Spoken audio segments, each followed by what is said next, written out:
నమస్తే ఓం గం గణపతయే నమః స్వర్ణలక్ష్మి నమస్తే అస్తు పరబ్రహ్మ స్వరూపిణి రాజ్యం దేహి ధనం దేహి సర్వకామాంచ దేహి మే. జూన్ 2వ తారీఖున గురువు మిథున రాశి నుంచి కర్కాటక రాశిలోకి మారుతూ ఉన్నారు. ఇది 12 సంవత్సరాలకు ఒకసారి జరిగే ప్రక్రియ. ఇందులో ఇంకొక ముఖ్యమైన విషయం ఏంటంటే గురువు ఉచ్చ స్థానానికి వెళ్తూ ఉన్నాడు. కర్కాటక రాశిలో గురువు ఉచ్చ స్థానంలో ఉండటం వల్ల ఏం జరుగుతుంది? సహజంగా గురువు వచ్చేటప్పుడు మనకి ధనాన్ని ఇస్తూ ఉంటారు, సంతానాన్ని ఇస్తూ ఉంటారు.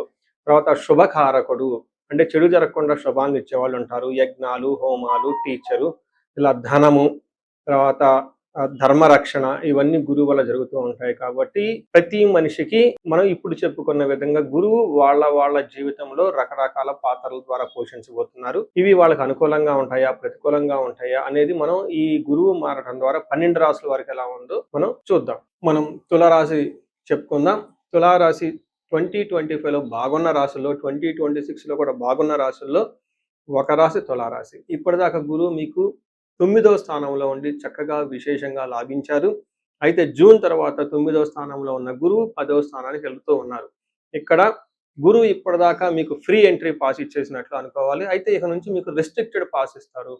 కొన్ని టర్మ్స్ అండ్ కండిషన్స్తో మిమ్మల్ని ఫుల్ఫిల్ అయితేనే మీకు గురువు అనేది మీకు చక్కగా బెనిఫిట్ చేసే విధంగా ఉన్నారని గమనించాలి. మనం ఫస్ట్ అసలు గురువు 10వ స్థానంలో ఉంటే ఏం జరుగుతుంది అని మనం తెలుసుకొని ఆ తర్వాత రియల్ లైఫ్లో ఇంప్లికేషన్స్ ఎలా ఉందో మనం చూద్దాం.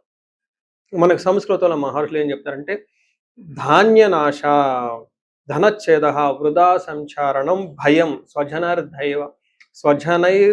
స్వజనైర్దూషణం చైవ దశమస్తే యథా గురువు అని చెప్తారు. అంటే 10వ స్థానంలో గురువు ఉంటే ఏమవుతుంది? ధాన్యనాశ, ధాన్యాన్ని కోల్పోతుంటారు. ధనచ్ఛేద, వచ్చిన ధనం ఎలా కింద పడితే అలా వెళ్ళిపోతుంది. బగబగ మాడే మంటల్లో, బగబగ ఎండల్లో ఒక చిన్న వర్షం పడితే భూమి సరిగా అంటుకోదు. అలా మీకు వచ్చే ఎంత డబ్బు వచ్చినా మీ అవసరాలకు సరిపడా విధంగా ఉండదని గమనించుకోవాలి. వృధా సంచారణం, ఎక్కువగా అటు ఇటు ట్రావెల్ చేస్తూ ఉంటారు. వాటి వల్ల మీకు ఎలాంటి ఉపయోగం అయితే ఉండదు. దీనికి తోడు మీకు ప్రొఫెషనల్ మ్యాటర్స్లో భయంగా ఉండే అవకాశం ఎక్కువగా ఉంటుంది. స్వజనైర్దూషణం, మీకు బాగా కావాలి అనుకున్న వాళ్ళే మిమ్మల్ని వెన్నుపోటు పొడిచి మీ గురించి చెడుగా ప్రచారం చేసి మీ కీర్తి ప్రతిష్టలకి భంగం చేస్తూ ఉంటారని గమనించుకోవాలి. అయితే కొన్ని కండిషన్లు చెప్పిన విధంగా యాజ్ ఇట్ ఈజ్గా ఇవన్నీ జరుగుతాయని మనం అనుకోకూడదు. వాళ్ళ యొక్క జన్మ జాతకాన్ని బట్టి కూడా మనం చూసుకోవాలి. వాళ్ళ యొక్క దశలు, అంతర్దశలు బాగుంటే ఇవి అంత ఎక్కువగా ప్రభావం చూపించవు. ఇన్ కేసు వాళ్ళ దశలు, అంతర్దశ జన్మ జాతకంలో గనక సరిగా లేకపోతే అగ్నికి ఆజ్యం పోసినట్టు, అది సరిగా లేదు కాబట్టి గోచర ఫలితాలు కూడా సరిగా ఉండవు కాబట్టి ఇబ్బందులు పడే అవకాశం ఉంటుంది. కాబట్టి ఖచ్చితంగా మీరు జాతకం చూపించుకోవడం చాలా ముఖ్యం ఈ రాశి వాళ్ళు. నెక్స్ట్ అయితే అన్ని విషయాల్లో ఇబ్బందులైనా మంచి ఏమన్నా ఉంటుందంటే మంచి కూడా జరుగుతుంది. వీళ్ళు చక్కటి ఫుడ్ తింటారు, 3 పూట్ల చక్కగా నిద్రపోతూ ఉంటారు. ఎడ్యుకేషన్కి సంబంధించి ఎవరైనా ఆ ఫీల్డ్లో ఉన్న వాళ్ళకి, స్టూడెంట్స్కి చక్కగా కలిసి వస్తుందని గమనించుకోవాలి. కొంచెం లివర్కు సంబంధించిన వ్యాధుల్లో వచ్చే అవకాశం ఉంటుంది. ప్లస్ శారీరకంగా డయాబెటీస్, ఒబేసి లాంటివి కూడా వచ్చే అవకాశం ఎక్కువగా ఉంటుంది. మే బికమ్ ఫ్యాట్ అనుకోవచ్చు. ఇంకొక ముఖ్యమైన విషయం, వీలైనంత వరకు ప్రయాణాలు చేయకుండా చక్కగా ఆన్లైన్లోను వీటిలోనూ మీ పనులు ఏ విధంగా కానించుకోవాలని చెప్పేసి నేను ఇంకొక సూచన ఇస్తున్నాను. తర్వాత మనకి పురాణాల్లో ఒక స్టోరీ చెప్తూ ఉంటారు. ఏంటి అంటే శివుడు బ్రహ్మహత్య పాతానికి గురి అయ్యి ఆ యొక్క పాతకాన్ని తొలగించుకోవటం కోసం కాశీ పురవీధుల్లో తిరుగుతూ భిక్షం ఎత్తుకునేవాడు. ఆ టైంలో కైలాస పర్వతాన్ని వదిలిపెట్టి ఇది చేయటం జరిగింది. ఆ శివునికి 10వ స్థానంలో గురువు ఉండటం వల్ల ఇలా జరిగింది అని చెప్పేసి కొన్నిసార్లు కొన్ని పురాణ గ్రంథాలు వివరించడం జరిగింది. సో ఈ ప్రకారంగా కొంచెం మీరు అనవసరంగా సంచారం చేయటం, ట్రావెల్ చేయటం అవాయిడ్ చేయాలని చెప్పేసి నేను కోరుతున్నాను. అయితే జాతకం చూపించుకోవటం మీ రాశి వాళ్ళకి చాలా ముఖ్యమని చెప్పేసి గమనించాలి. సో చూశారు కదా, గురువు ఈ రాశి వాళ్ళకి ఎలాంటి అనుకూల ప్రతికూలాలు తీసుకొని వస్తున్నారు, ఫలితాలు తీసుకొని వస్తున్నారు, అనుభవంలోకి రాబోతున్నాయో ఈ జూన్ నుంచి 2027 జూన్ వరకు, 2026 జూన్ నుంచి 2027 జూన్ వరకు ఎలాంటి ఫలితాలు ఉన్నారో మనం తెలుసుకుందాం. అయితే గురువు యొక్క అనుకూల ప్రభావం మన మీద ఉండటానికి మనం కొన్ని రకాల పరిహారాలను ఖచ్చితంగా చేసుకోవాల్సి ఉంటుంది. ఒకటి, గురువుకి సంపూర్ణ శాంతి పూజలు చేసుకోవాలి. సంపూర్ణ శాంతి పూజలు అంటే ఏంటి? చాలా మందికి అవగాహన ఉండదు.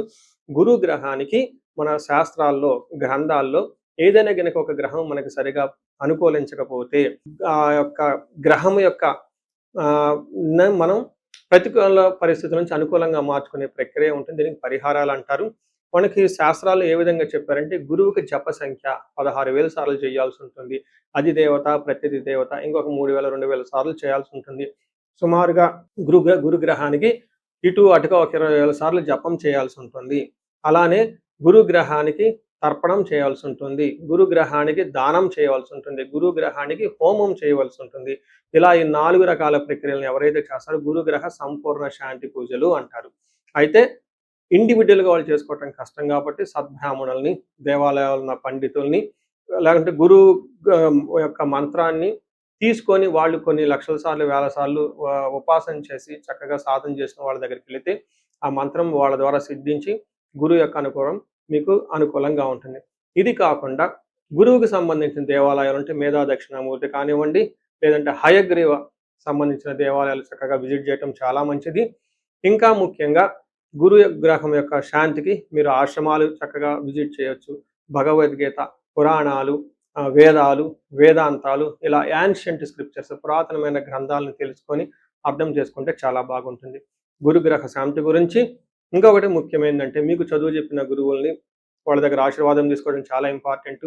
సాధువుల్ని, తర్వాత మీ ఇంటికి ఎప్పటి నుంచో అనాదిగా ఉన్న పురోహితులు, బ్రాహ్మణులు వాళ్ళు మీకు మంచి చెడు చెబుతుంటారు. అలాంటి వాళ్ళని మీరు సత్కరించడం, గౌరవించడం, వాళ్ళకి దక్షిణలు ఇవ్వటం ఇవన్నీ చేస్తే గురువు యొక్క గురు గ్రహం యొక్క అనుకూలం మీకు అనుకూలంగా ఉంటుంది. గురువులకు సంబంధించిన దత్త చరిత్ర చదువుకోవటం ఇంకా చాలా బాగుంటుంది.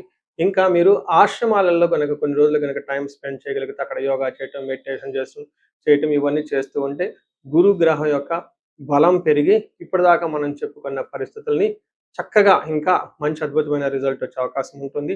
ఇన్ కేసు ప్రతికూలమైన పరిస్థితులు ఉన్నా కానీ ఆ ప్రతికూలమైన పరిస్థితులను అధిగమించి చక్కగా లైఫ్ అంతా ముందుకెళ్ళడానికి అంత అవకాశం ఉంటుంది. ఈ సంవత్సరం ఈ గురువు యొక్క కర్కాటక రాశిలో ఉన్నంత వరకు 12 రాశుల వారికి చక్కగా అష్టైశ్వర్యాలు కలగాలని, భోగభాగ్యాలు కలగాలని చెప్పేసి చక్కగా ఉండాలని చెప్పేసి నేను కోరుకుంటున్నాను. నమస్తే.